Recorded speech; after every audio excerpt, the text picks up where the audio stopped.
පාලි භාෂාවේ අක්ෂර 41ක් තියෙනවා. අපි අර සිංහල අක්ෂර මාලාවේ අක්ෂර නූතන 60ක් තිබෙනවා. ඒ අනුව අපි මුලින්ම අපේ සංස්කෘත පොතේ තිබෙන ඒ අක්ෂර මාලාවේ අක්ෂර 49 පිළිබඳව තමයි අපි මුලින්ම සාකච්ඡා කරන්න. පොඩි ආදරණ වහන්සේ විශේෂයෙන් අපේ පේපරේ මූලික පළවෙනි පේපරේට ප්‍රශ්න දෙකක් එනවා. දෙකක් හෝ තුනක් මේ ඉරිගහන්න අක්ෂර මාලාව පිළිබඳව. ඒ නිසා අපි අක්ෂර මාලාව පිළිබඳව හොඳ අවබෝධයක් තියෙන්නට ඕනේ. ලකුණු 3ක ප්‍රශ්නයක් ඒ වගේම තමයි මේ පේපරේටත් අපේ ප්‍රශ්න කීපයක් එනවා මේ අක්ෂර මාලාව පිළිබඳව. ඒ නිසා අපි හොඳට අවබෝධයෙන් යුක්තව මේ අක්ෂර මාලාව පිළිබඳව අධ්‍යයනය කරන්නට ඕනේ. මම අද මේ සංස්කෘත අක්ෂර මාලාව අක්ෂර 29 මෙහෙම පිළිගස්සලා තිබෙනවා. අයන්නේ සිට අක්යන්නට තමයි අකුරු 49 පෙළගස්සලා තිබෙන්නේ. වහන්සේලා මේ අකුරු ඉගෙනගෙන තිබෙනවා.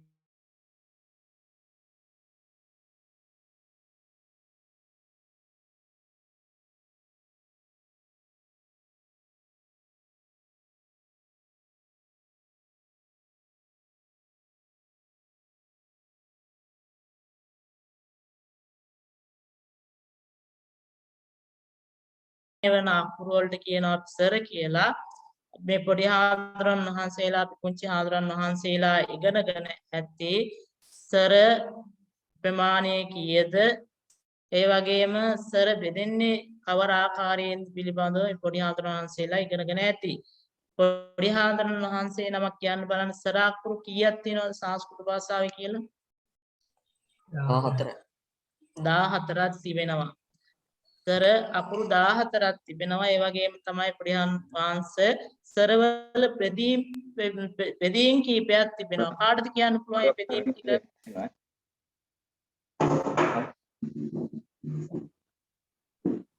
අපේ පොඩි ආන්දරන් වහන්සේ කෙනෙක් කියන්න බලන්න සරවල බෙදීම් ටික. රස්වසර, රස්වසර, දීර්ඝ ස්වර, සංධ්‍යාක්ෂර, නාමින් අනාමින්, සමාන ස්වර්ණ. මොකද්ද හොන්නේ? සමාන ස්වර. නාමින් අනාමින් ස්වර. ආව් මේ කොටස් වලට බෙදෙනවා. බලන්න මේ බෙදීම් ටික මම දානවා වහන්සේලා බලා ගන්න. සරවල බෙදීම්, සරවල ප්‍රභේද පළමුවට අපිට හම් වෙනවා සාරස්වතයේදී සමානාක්ෂර කියලා කොටසක් වහන්සේලා පාඩම් කරලා ඇති සාරස්වතයේ තුනවස්තර පන්තියේදී මුලින්ම හම් වෙන්නේ අපිට මේ අකුරු ටික සමානාක්ෂර. ඒ වගේම සංධ්‍යාක්ෂර කියලා කොටසක් සාරස්වතයේදී හම් වෙනවා. අපිට පෙළ පොතේදී මේ කියන අකුරු සෑම විටම හම් වෙලා තිබෙනවා මේ පන්තිය දක්වා එද්දී. ඒ වගේම තමයි රස්ව අක්ෂර, ඒ වගේම ඊළඟට තියෙනවා දීර්ඝාක්ෂර, ඊළඟට තිබෙනවා පෘථාක්ෂර, ඊළඟට තියෙනවා නාමිකාක්ෂර, ඊළඟට තියෙනවා අනාමින් අක්ෂර, ඊළඟට ගුණාක්ෂර, ඊළඟට උද්‍යාක්ෂර කියන මෙන්න මේ බෙදීම් ටික සරවල ප්‍රභේද හැටියට අපිට නම් කරන්නට පුළුවන්.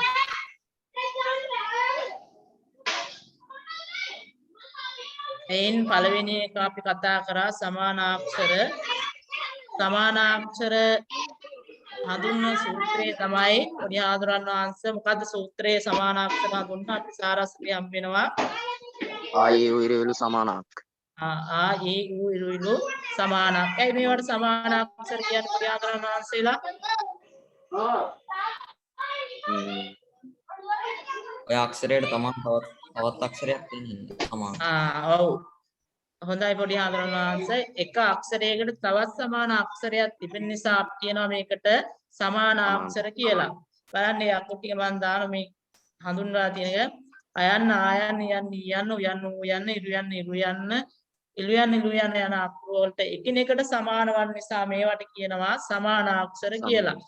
අපිට මේක විභාගයට ලියන්න වෙනවා පොඩි ආන්දරන් වහන්සේ. බොහෝ දෙනෙක් මේ උත්තරේ ලියා ගන්න බැරුව අසරණ වෙනවා. ඒ නිසා අපි මේක හරියට බලා ගන්න හරියට අවබෝධ කරගන්න සමානාක්ෂර මොකක්ද කියන එක. එතකොට විභාගයට ලකුණු 3ක විතර ප්‍රශ්නයක් එනවා. ඒක ලකුණු 1 2 ප්‍රශ්නයක්. ඒ නිසා ඒක ලියා ගන්න බැරි අවස්ථා අපිට එනවා. ඒ නිසා මේක හරියට බලා ගන්න අක්ෂර මාලා පිළිබඳ වෙන ප්‍රශ්නයක්, විශේෂයෙන් මේ සූත්‍රයේ විශේෂයෙන් අහන සූත්‍රයක්. ඒ නිසා මේක අවබෝධයෙන් යුක්තව වහන්සේලා මතක තබා ගන්නට ඕනි. ඒ වගේම තමයි ඊළඟට සමානාක්ෂර වලින් පස්සේ සංධි අක්ෂර කියලා කොටසක් එනවා. මොකක්ද ඒක සූත්‍රේ පොඩි ආකරණ වංශ AIO සංධි අක්ෂරානි. ඇයි මේවට සංධි අක්ෂර කියලා කියන්නේ පොඩි ආකරණ වංශ?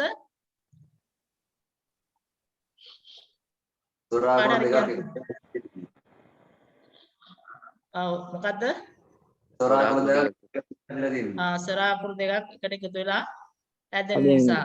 මෙතන මේ සංධි අක්ෂර කියන තැනින්ම අපිට ඒක පැහැදිලි වෙනවා. මොකද්ද? සංධි අක්ෂර කියලා තමයි පදේ හැදිලා තියෙන්නේ. එතකොට සංධි වීමෙන් තමයි මේ අකුරු නිර්මාණය වෙන්නේ කියන එක අපිට අවබෝධ වෙනවා. මේ වචනේ දැක්කාම ඒක හඳුන්වලා තියෙන අපිට අරන් බලා ගන්න. AIO අව් යන අකුරු සංධි අක්ෂර නමින් හැඳින්වේ.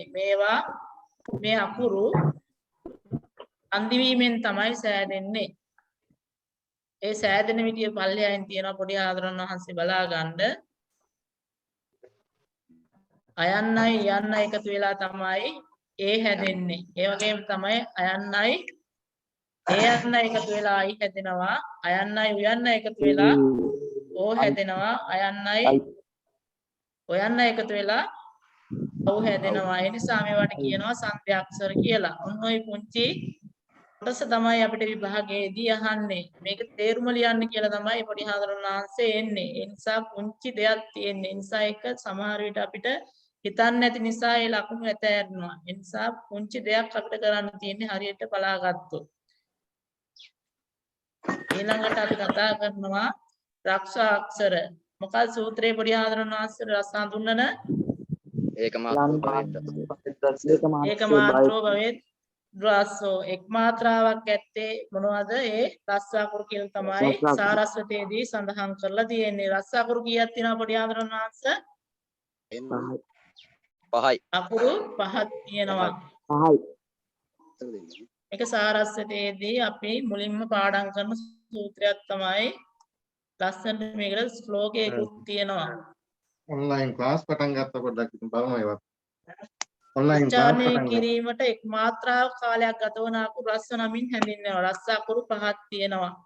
ඒ නිසා මෙන්න මේ සූත්‍රයේ සමහර විට විභාගයට අහන්නේ. ඒක මාත්‍රෝ භවෙත් රසෝ එක තේරුම ලියන්න කියලා තමයි එන්නේ. එතකොට පුංචි ආදරණේ මෙන්න මේ කියන තේරුම ලියන්නට ඕනි. එතකොට තමයි අපිට ලකුණු ලැබෙන්නේ.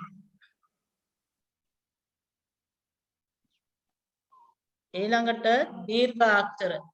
මොකක්ද සූත්‍රයේ පොඩි ආදරණ වංශ?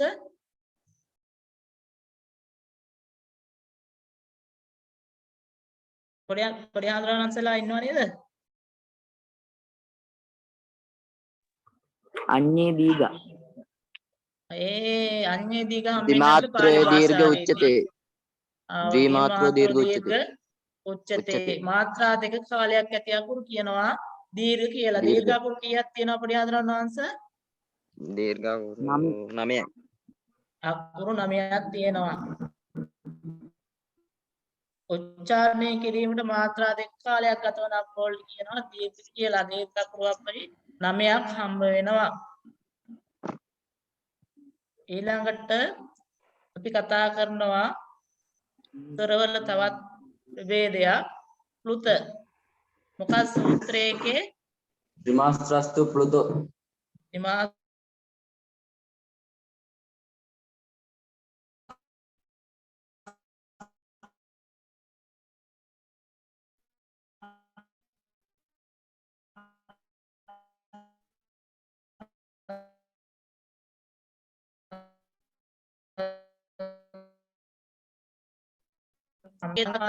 හතරක්. මොනවද ඒ හතර?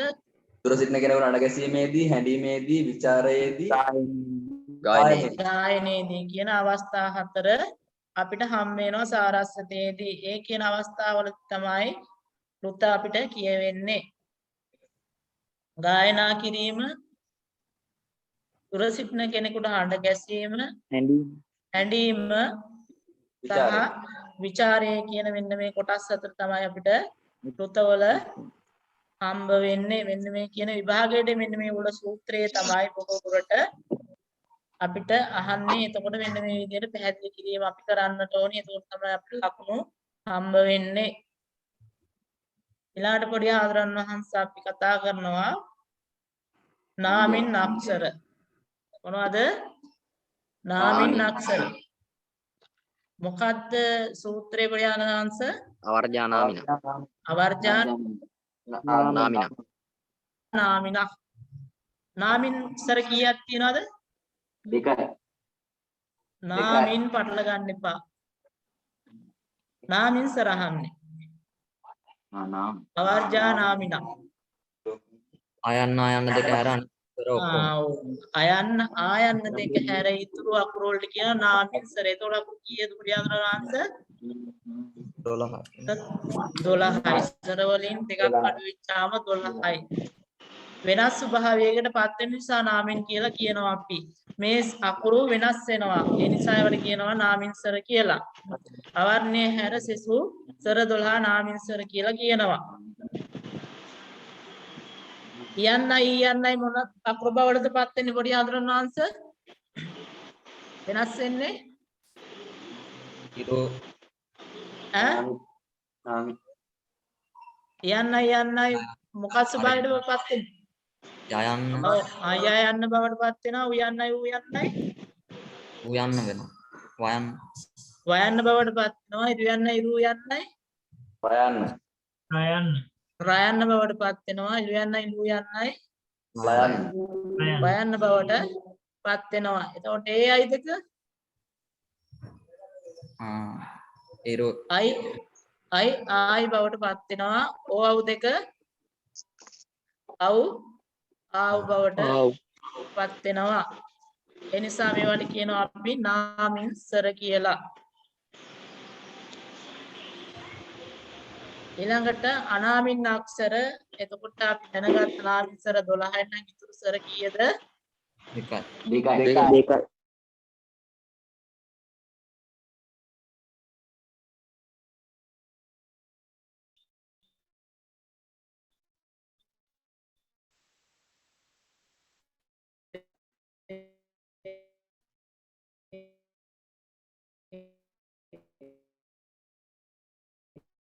දෙකයි මොනවද අපිට හම්බෙන්නේ ඒවා ගුණ වීමෙන් තමයි නිර්මාණය වෙන්නේ සෑදෙන්නේ ගුණාක්ෂර ඒ ඕ අර් අල් යන අක්ෂර අතර ගුණාක්ෂර නමින් හඳුන්වනවා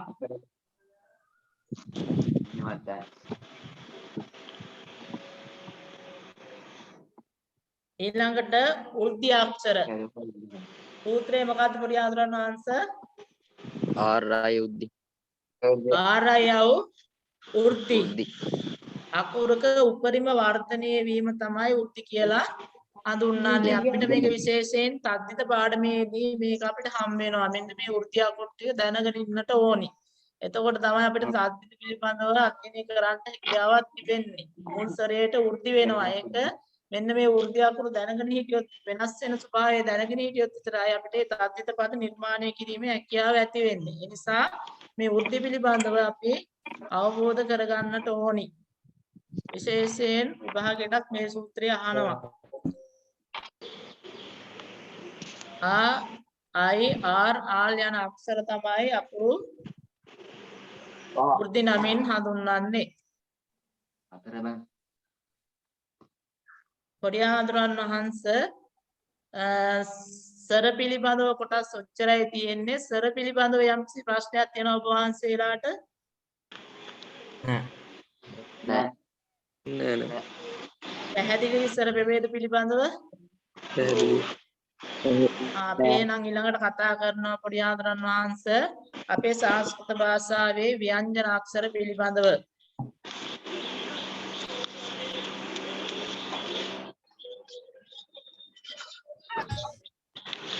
ව්‍යංජන අක්ෂර කීයක් තියෙනවද පොඩි ආදරන් වහන්සේ 35යි 35ක් තියෙනවා එතකොට ව්‍යංජනාක්ෂර කියලා කියන්නේ අය පොඩි ආදරණ වංශ සුරේක ආධාරයෙන් තනිව උච්චාරණය කිරීමට බැරි නිසා කියනවා. තනිව උච්චාරණය කරන්නට බෑ. යම් කිසි වෙනත් අකුරක ආධාරයක් ඕනි ව්‍යංජන අකුරු අද්ද කිරීම සඳහා හසාන්ත හලාන්ත ගත කුරු මේ කියන නම් වලින් අපි ව්‍යංජන හඳුන්වනවා. ව්‍යංජන ප්‍රභේද මොනවද පොඩි ආදරණ වංශේලා ව්‍යංජන වල ප්‍රභේද වර්ගාක්ෂර වර්ගාක්ෂර වර්ගය ඔව් වර්ග අකුරු ටික ඒ වර්ග අක්ෂර ඔව් තව අවර්ගාක්ෂර වර්ග අක්ෂර ඊළඟට අන්තාක්ෂර තව ඌස්මන් අනුස්වාර විසර්ග ඔව් ඔව් ඒ කියන කොටස් ටික තියෙනවා. බලන්න ඕන දානවා මම වර්ගාක්ෂර ඊළඟට වර්ගාන්ත ඊළඟට අඝෝෂ ඊළඟට ഘോഷාක්ෂර ඊළඟට අල්ප ප්‍රාණ ඊළඟට මහ ප්‍රාණ අන්තස්ත ඌෂ්මන් අනුස්වාර විසර්ග කියන බෙදීම් ටික ව්‍යංජන වලදී අපිට හම් වෙනවා. පොඩි ආදරණ වංශේලාට පෙළ පොතේදී නිරන්තරයෙන් හම් වෙන කොටස් තමයි මේ කොටස් ටික. අපි මේ ටික කතා කරගෙන යම් පුංචි වෙලාවක් තියෙන්නේ. මේ පළවෙනි කොටස තමයි පොඩි ආදරණ වංශ වර්ගාක්ෂර. මොකද්ද සූත්‍රය? උතුටුපු වර්ග උතුටුපු වර්ග බලන්න පැපි පේපර් වල තියෙනවා 2018 19 වගේ පේපර් වලදී මෙන්න මේ සූත්‍රය අහලා තියෙනවා. මෙන්න මේක අපි තේරුම තමයි අපිට ලියන්න තියෙන්නේ. බොහෝ දෙනෙක් මේක ලියා ගන්න බැරුව අසරණ වෙනවා. හරියට තේරුම දැනගන්න නැති නිසා. ඒ නිසා මේක මතක තියාගන්න ඔබ වහන්සේලාට ගම් අපිට ලකුණු ගන්න පුළුවන් පුංචි ප්‍රශ්න මේවා. ඒ නිසා ඔබ වහන්සේලා වැඩිපුර අවධානය යොමු කරලා මේ අක්ෂරමාලා පිළිබඳව මේ බෙදීම් පිළිබඳව අවබෝධයෙන් යුක්තව අධ්‍යයනය කරන්න. එතකොට තමයි අපිට ලකුණු එකතු කරලා අපිට ඒ සාමාර්ථයකට B සාමාර්ථයට යන්න හැකියාවක් තිබෙන්නේ. ඒ නිසා මේක එක ඇත්තටම කියන්නේ අපිට ඒ ටාගට් එකට අරමුණට යන්න හැකියාවක් නැහැ. ඒ නිසා මේ පුංචි පුංචි ප්‍රශ්න අපි එකතු කරගන්නට ඕනි අපේ විභාගයේ සමත් වෙන්නට ඉහළින්ම. ව්‍යංජන අක්ෂරවල වර්ග අකුරු 25ක් තියෙනවා නේද පොඩි ආදරණ වංශ? වර්ගමූල අකුරු ටික කියන්න පුළුවන් කාට හරි? කචට තාප ප්‍රත්‍යහාර ක්‍රමයට කියනවා නම් කචට තාප කියලා කියන්න පුළුවන්. නැත්නම් කවර්ගය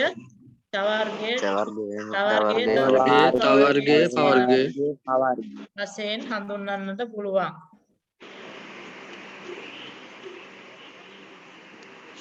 ඊළඟට අපිට හම් වෙනවා අන්තස්ත. මොකද්ද සූත්‍රයේ පොඩි ආදරණ වංශ? යරලව අන්තස්තාක්ෂර.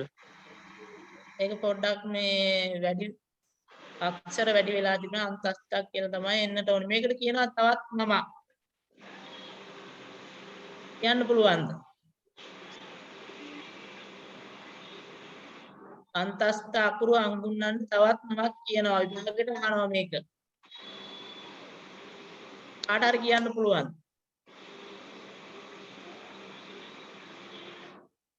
අන්තස්ත අකුරු ලියන්න කියලා නෙමෙයි එන්නේ විභාගෙට. සමහර විට ඒ නම දාලා තමයි එන්නේ. ස්පර්ශාක්ෂර නෙමෙයි පොඩි ආදරණ වංශ. කොහොම හොඳයි උත්තර දීම පිළිබඳ සතුටුයි. තව කාට හරි කියන්න පුළුවන්? හරි. පොඩි ආදරණ වංශ මේ අකුරු වලට කියනවා තවත් නමක් අර්ථස්සර කියලා. අපිට මතකද සර ප්‍රභේද පිළිබඳව කතා කරද්දී හම්බ වුණා. යරලව කියන අකුරු හතර. ඒ නිසා මේකට කියනවා අර්ථස්සර කියලා. සමහර විට විභාගෙට වහන්සේලාට අහන්න ඉඩ තියෙනවා අර්ථස්සර වනුවේ කියලා වනු හතරක් නැත්නම් ප්‍රශ්න අංක 4ක් දීලා ඒ හතරෙන් තෝරන්න එනවා. මෙන්න මේ අර්ථස්සර කියන එක දැනගෙන හිටියොත් තමයි ඒකට හරි උත්තරය යරලව කියන එකට අපිට ඉති ගන්නට හම්බ වෙන්නේ. ඒ නිසා ඒ නව මතක තියාගන්න අර්ථස්සර කියලා කියනවා මේ අකුරු හතරට.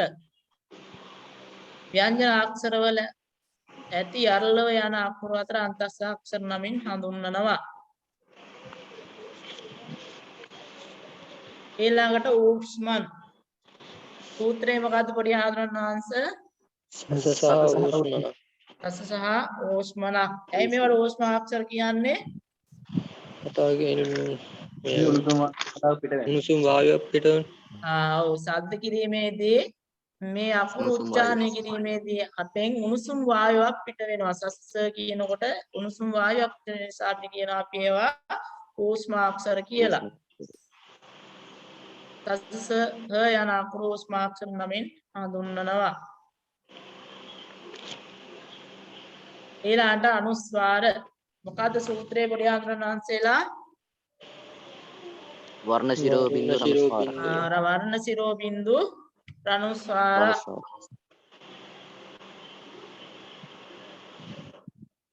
වර්ණයන්ගේ ඉහළින් ලියනු ලබන බිඳුව කියනවා අපි අනුස්වාරය කියලා.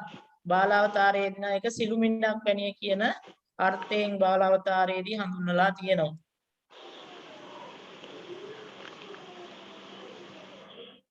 ඊළාට විසර්ගය මොකක්ද සූත්‍රයේ පොඩි ආදරණ වංශ? අක්කිති විසර්ග. අක්කිති විසර්ග විශේෂයෙන් අපිට සංස්කෘත භාෂාවේදී මේ අක්යන්න බොහෝ දුරට හම්බ වෙනවා. කතා කිරීමේදී බොහෝ දුරට අක්යන්න තමයි අපිට හම්බ වෙන්නේ සංස්කෘත භාෂාවේදී. වර්ණයන්ගේ පහළින් ලියන ලබන බිඳු දෙකට කියනවා අපි විසර්ගය කියලා. ඊළඟට පොඩි ආදරණ වංශ අපිට වැදගත් මෙන්න මේ ഘോഷාක්ෂර කියන එක. ഘോഷාක්ෂර මොනවද අපේ අක්ෂර මාලාවේ තිබෙන ව්‍යංජනවල තිබෙන ഘോഷාක්ෂර අකුරු ටික කියන්න පුළුවන්ද කෙටියෙන්?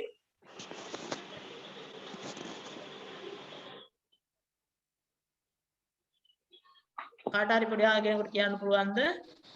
රගහ ජජ්ජන දඩන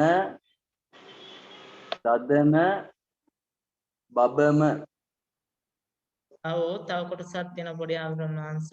කරලව යාරලව කියන අකුරු ටිකත් ඇතුළත් වෙනවා. කෙටියෙන් කියනවා නම් වර්ගයන්ගේ එවැනි අකුරුද? දෙවන, සිව්වෙනි, පස්වෙනි කියන අකුරු ටික සහ යරලව කියන අකුරු හ කියන අකුරු ටික තමයි ഘോഷාක්ෂර නමින් හඳුන්වන්නේ. කෙටියෙන් හඳුන්වනවා කියන්න පුළුවන් අපිට වර්ගයන්ගේ දෙවන, සිව්වෙනි, පස්වෙනි සහ යරලව කියන අකුරු ഘോഷාක්ෂර නමින් හඳුන්වන්න පුළුවන් කියලා කෙටියෙන් අපිට හඳුන්වන්නට පුළුවන්. වර්ගයන්ගේ දෙවෙනි, සිව්වෙනි, පස්වෙනි අකුරු සහ යරලව යන අකුරු ഘോഷාක්ෂර නමින් හඳුන්වනවා.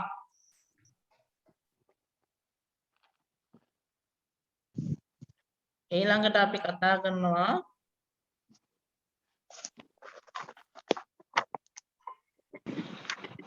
වර්ගාන්ත. මොනවද පොඩි ආවරණ වංශ? වර්ගාන්ත. ඇයි මේවට වර්ගාන්ත කියලා කියන්නේ? වර්ගයන්ගේ අන්ත වර්ගාක්ෂර වල අවසානයේ තියෙන නිසා කියනවා වර්ගාන්ත කියලා. සූත්‍රය මොකද්ද? නමනගනානං නාසිකාස්ච යන යමානම් නාසිකාච්ච කියන තමයි සූත්‍රේ තියෙන්නේ. වර්ගයන්ගේ අවසාන අකුරු පස වර්ගාන්තාක්ෂර නමින් හැඳින්වෙනවා. ඊළඟට අඝෝෂ.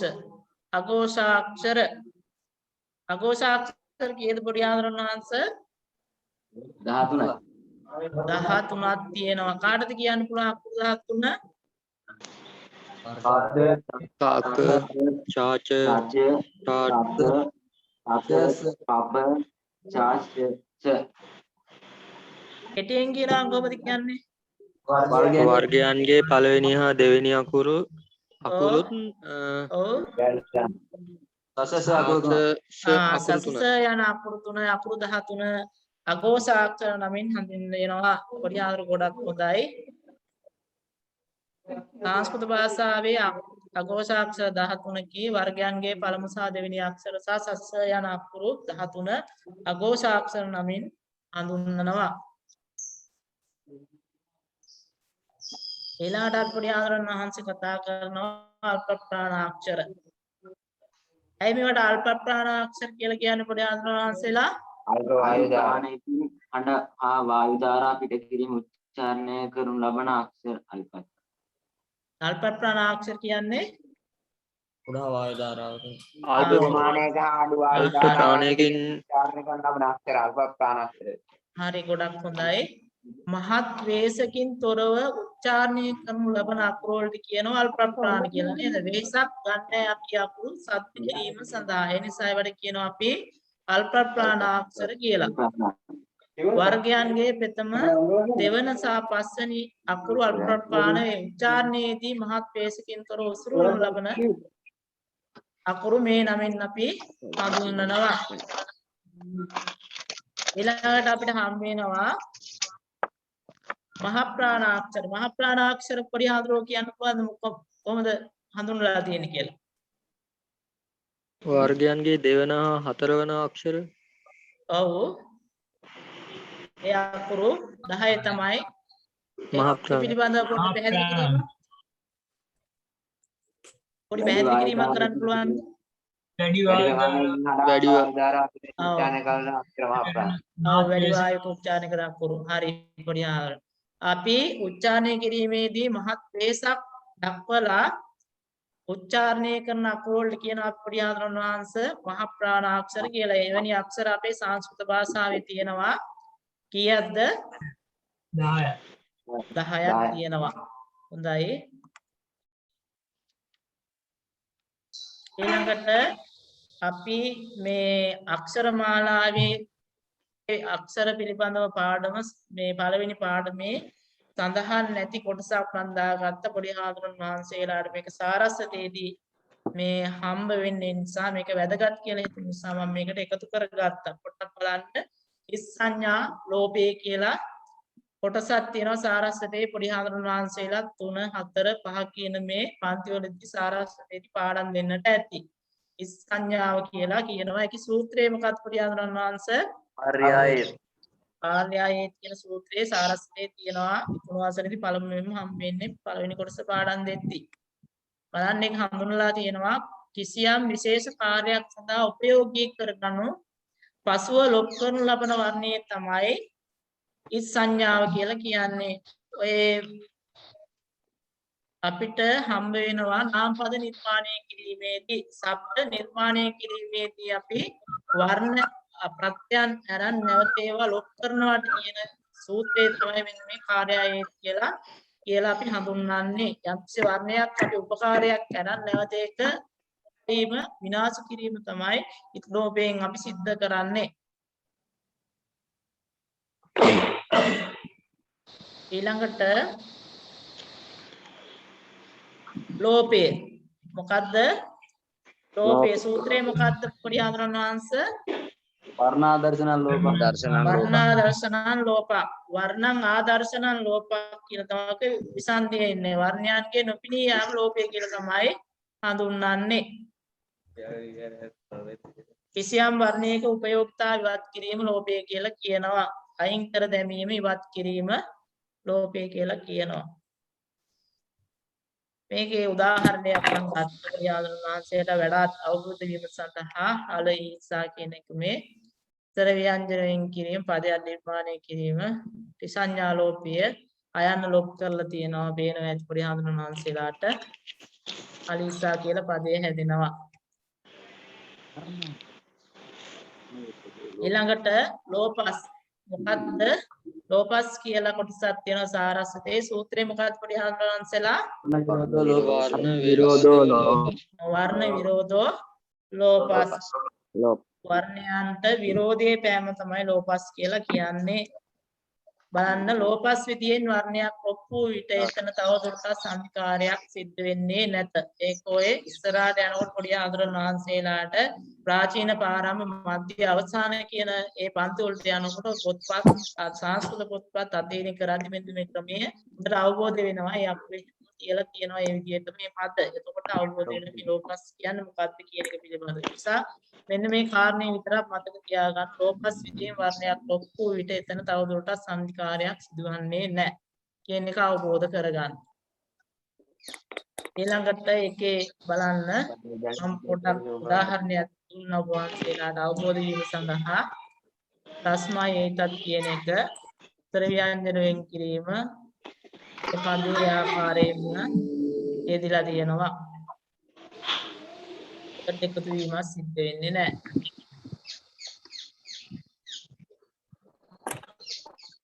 ඊළාට ආදේශය.